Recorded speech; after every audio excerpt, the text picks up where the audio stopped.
Hey, we are thrilled again this week to have Dr. Jeff Rabarchek with us. He was with us 2 weeks ago, talking to us about how to prepare ourselves physically to run this race well. And Dr. Jeff, you shared some great things last week, but we've got something. I don't know if I'm excited or if I am ready to be intimidated by this because Pastor Phil and I talked about it, and but it's a great challenge. Dr. Jeff, welcome this week. Let's talk about how to be physically able to engage in the ministry God's called us to. Awesome. Thank you so much. I'm excited to be here. I can't see everybody here, but I think hopefully you guys can see each other. Raise your hand. There's different pillars of life: faith, family, fitness, finance, things like that. Raise your hand if your fitness pillar is right where you want it to be. It's a 10 out of 10. Okay. Awesome. I can see a few people, but I see a lot of hands not going up. Mine's not there. I work out every day and I'm still working on that pillar all the time. So what I want to do today, ask one more question. I'm sorry. Last week, I threw out a little 7-day 4-pound challenge, or for those that didn't want to lose weight, to eat more calories. Did anybody follow that? Let's raise some hands if anybody went ahead and did that. And I can't see everybody on here. Pastor Rhodes, is there anybody raising their hand on that? I I don't see anybody. I Yeah, don't see everybody, but the ones I see, and I didn't raise my hand. yeah, and I did that for a reason. Coming into today, we're going to talk about some really simple things. That little 7-day challenge that I just threw at you last week was pretty simple, but I wanted to show you how few of us will actually do it. So it's got to be even more easy than that. Sometimes we think that when we want to get healthy, that we have to radically change everything, and that's just not the case. In fact, studies will show us that it's better, it's more sustainable if we do just little things over a longer period of time. I might get to the point where I eat tree bark and all kinds of stuff, and I'm just the most healthy guy in the world, but probably not. I love a good pizza. We were having that discussion before the meeting. However, what I want to demonstrate today is that if I make small little changes that might take me 15 minutes a day, if I do that over a period of 2 months, I can look back and I won't even recognize myself. It's really that simple. So, what I'd like to do, and if we can throw up that slide that I had for today, um, I want to just do a little bit of a recap from what we saw last week. Okay. And that is this. And we talked about it. So I'm not gonna beat you guys up with it, but I do want to point out because I've got to get a little bit of motivation and participation here. So we're going to say to the pastors first, I want to look back at what we talked about just briefly with pastors. I want to look back at what we briefly talked about with congregants. And then we're going to go over a simple little 8-week solution. Okay. So let's go on to the next page. Let's look at the pastors. Well, last week I quoted a study and I had a bunch of people, well, not a bunch, I had a few people reach out to me and say, hey, where did you get that study? So it was right here. It was Duke University Center for Health Policy. I'm not even going to try and say her name. I'm going to say Dr. Bell. She was the author of the study. I want to go to that last bullet point. She said, I'm not surprised that pastors are afflicted by the same weight problems the rest of America has, but that they are so much worse. That gives me a moment for pause.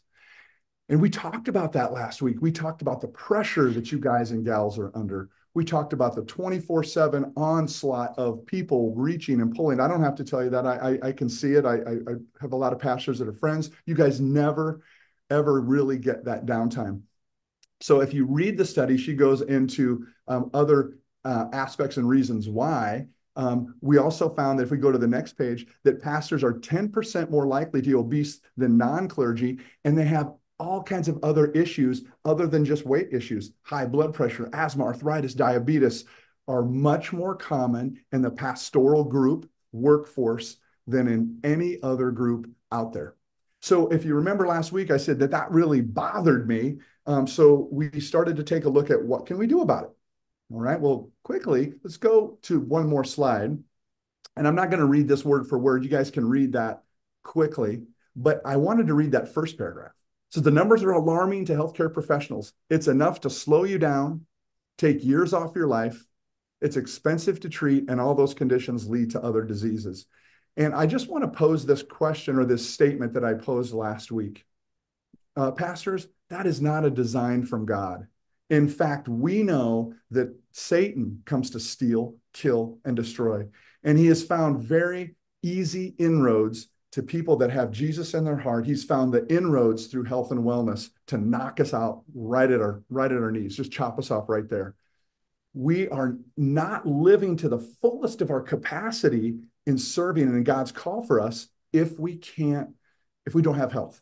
So, and the analogy I used last week was Noah. What if Noah was asked, Lord, Noah, God said to Noah, Noah, build this ark.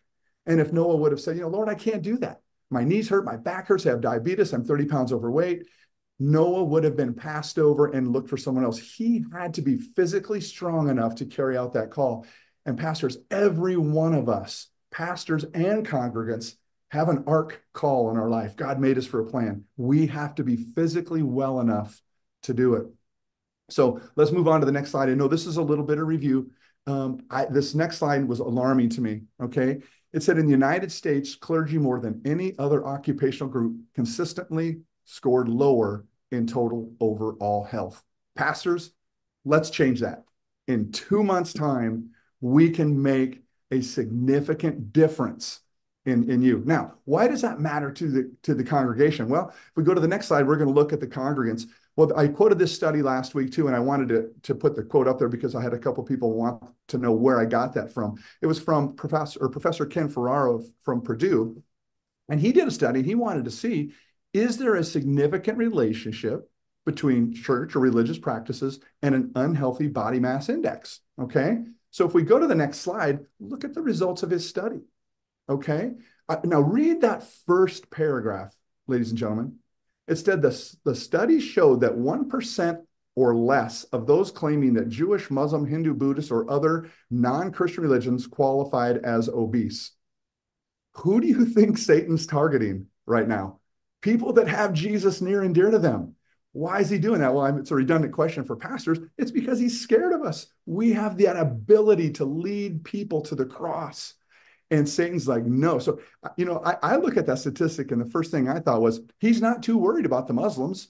They're not going to they're not going to tell people about Jesus. So I want to look at the 20% Pentecostal and Assembly of God parishioners are in that category of not being healthy. So if we go to the next slide, then we're going to move on to what can we do about this, okay? If we look at that second paragraph, it says the study conducted by those two gentlemen found that those who regularly attend religious services were 50% more likely to become obese than by the time they were reached middle age. So the correlation isn't necessarily I go to church and I'm more or less, I can be obese, but the correlation, I see it as we have got to stand against Satan. He is coming to steal, kill, and destroy. And by those statistics, we know he's winning in the church. Now, I've got a bunch of other studies. If you guys would want those, just reach out to me and I'll get those to you. But those are the ones that I quoted last week. So what's the answer? Let me just put a little bit more pressure on pastors. Okay. Now, researchers from University of Rhode Island and Pennsylvania, here's what they found. Okay. They polled a lot of different pastors and rabbis and people like that. And the survey found, look at that bottom paragraph, that the healthier the pastor or the reverend, the more likely that their organization ran health initiatives. So here was my experience, and I quoted this last week. We started 15 years ago working in churches quite frequently. And every time we were able to get the pastor to engage in getting themselves better, the church followed. So again, let me make the statement I made last week. I'm not real bright, but I was bright enough to look at that and go, oh my goodness, get to the pastor, get them and get their staff and get their team fired up about getting healthy. Doesn't have to take an hour a day. Get them fired up about making little steps better towards health. And the congregation begins to follow. Okay, so if we move on to the next slide, I'm going to have to read this one word for word because this one's astounding to me. The country's health could be greatly improved if church was a place where health became the norm, said Melissa Bopp, an assistant professor and lead author of the study. So that's what my purpose has been. Let's make church a place where people can not just get spiritually healthy, mentally healthy, emotionally healthy, but they can also have the opportunity to improve health wise, okay, with their physical body. Now, we know that Jesus can heal. There's obviously there's no doubt about that. Healing is for today. But I will add this: if I went to the top of a building and I jumped off that building, I could say, "Oh Lord, save me." And does he have that ability? Of course he does. But I think in that instance, I'm not going to test it because gravity will win. It's a law. There is a law that says if I put garbage in, that's just the way my body's made, I am going to get garbage out. Okay. Now, I'm not talking about never having a pizza. That's why I said that early on. It says I love a good pizza. In fact, in my house, we have pizza movie night every Friday night. We've had it since my kids were little, and now they're older, and we still do it. So when I say let's get healthy, people think I've got to give up everything I love. And the answer is no, you don't. Okay. Now, again, some people want to go completely to where they're just 100% nothing bad is passing their lips. More power to you. That's wonderful. But let's work our way there slowly if that's what you want. Studies show us that that's better. However, I can gain a massive amount of health if I do it slowly and little bits at a time. So on the next one, here's the answer. Okay. I'm going to throw a challenge out to you guys. It's a pastor's wellness challenge. Look at that top bullet point. Everybody raise your hand if you hear that. It's easy. It's easy. Okay. It doesn't have to be hard. And I know there's some of you guys and gals on here that are extremely healthy. And you'll agree with me that, boy, getting there is easy if I don't get in the mind frame that I've got to do it all instantly. Okay. So purpose of this pastor's challenge, I'm going to throw it out to the pastors of Illinois. Small improvements in your health. In 8 weeks, we're going to look back and we're going to start to see changes in the congregation. You're going to start to see people say, "What are you doing? What's going on? Oh, I need to do that. Oh, I need to do little things." Okay. It's a 7-week challenge. Why is it not 8 weeks? Because on the 8th week, we celebrate. Okay. We share some fun stories. And yes, we're going to eat some bad food on that 8th week. And we can have some bad food along the way. But I want to show you that it can be done easily. So on the next one, here's what a pastor's challenge looks like. And on the next slide, if you take 15 to 30 minutes a day. Oh, if we could go back one, it says, what is the challenge? There we go. Thank you, sir. If we take 15 minutes a day, 20 minutes a day, that's all we need. And I'm going to bet, and I'm not going to challenge anybody straight up, but I'm going to bet we could all look at our schedule and go, I've got 15 to 20 minutes a day where I could do some things differently, that if I did that, it would greatly benefit my health. So what we're going to do, if you want to partake in this challenge, you're going to get an initial assessment. Grace is going to send it to you. You fill it out. If you don't want anyone to see it, you don't have to. If you want to email it back to me so that I have it, if you have any questions about it, we can go over that, or you can just hold it to yourself, because we're going to take an assessment, that same assessment at the end, and we're going to see the progress. Okay. And then if we go to the next slide, what I want you to do, how many people are on here? There's 40 folks on here. Okay. We're going to team up, 2-people teams. I want you to grab your best bud or budette, could be your wife or your husband or whatever. And I do know this. I know that there's more than 40 pastors in the Assembly of God in the Illinois district. So I'm going to throw this challenge at you. Reach out to somebody who wasn't on this Zoom meeting and pull them along to do this challenge with you. Come up with fun names. What you're seeing right here, we did this challenge at Calvary Church, and I wanted to put the names up there. We had the Pumped Pastors. We had the Dynamic Duo. We had Pinky and the Brain is on one of those. We had the Ripped Reverends. We had all kinds of fun stuff. My challenge for you is to find somebody that will keep you accountable in a couple texts a week, a couple of emails a week, maybe one quick phone call, to spend 20 minutes a day. We're going to gamify this though, folks. So if you're going to team up with somebody, grab somebody good. Because I think, and you'll see that on the last slide, I think Pastor Schneider and Pastor Rhodes have an amazing, amazing gift for you guys. If you look at the next page, that bottom bullet point, I think there's $1 million to each of the winners of the challenge. That is not true, folks. I'm just teasing. I thought that would maybe be a motivator to get you guys going. Here's what happens. Each week, you get delivered 3 health challenges. It comes to your email box, or you can jump over to the Illinois Pastors, Assembly of God Pastors Facebook chat page, and it's going to be posted right there. Okay. There's going to be a little encouraging video. I might throw a video in there. Pastor Rhodes or Pastor Schneider will throw a video there to get you moving on that. You and your teammate are going to accumulate points, and I'll have the scoring system emailed to you. And each week, you accumulate points, and there's bonus points, and there's fun things to do. But what you're going to find is that the challenges are relatively simple. In fact, when you get your challenges, you're going to kind of scratch your head and you're going to go, that's all I have to do this week?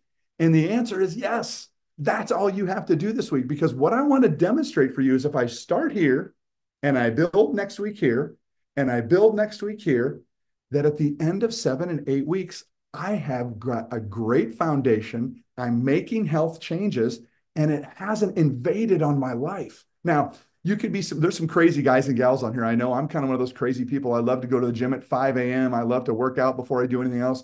You don't have to be crazy like that if you don't want to make those changes. So I want to get that out of your minds right now, because so many people think, I don't have time for that, Jeff. And as pastors and those statistics that I read for you, I believe you.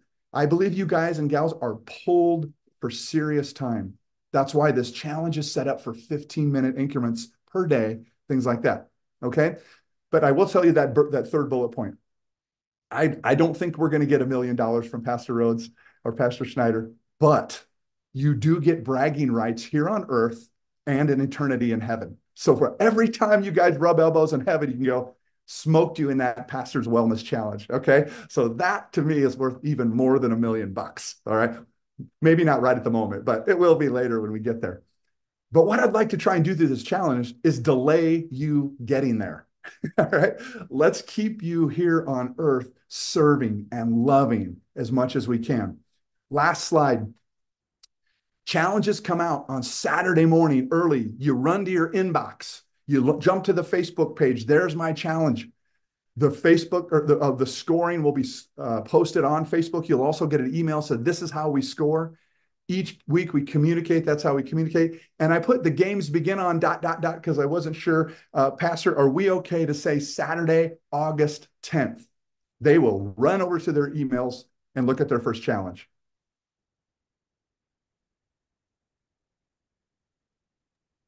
Jeff, we can absolutely do that. The what I was looking at though is that we have speakers every 2 weeks, and for the next we clear those October the 10th. So October the 10th is 10 weeks from now. Okay. So what we might do, I don't know if you could add 2 more weeks or we delay, because we could celebrate and come back to this with you on October the 10th, and we could show the leaderboard, and I don't know, we could make a big deal out of it. Yeah. Why don't we do this? We can certainly add, but I'm trying to demonstrate simplicity. So let's Yep. maybe delay. And the reason I would say delay is, folks, let's get excited about this. Let's see if we can get 80 to 100 pastors on this and have a blast. I will tell you, when we did this at Calvary Church, it changed the culture of our church. Our pastors got healthy. And because the congregants saw that, there was a health wave that moved through the church, and it had everything 110% to do with the pastor getting healthy.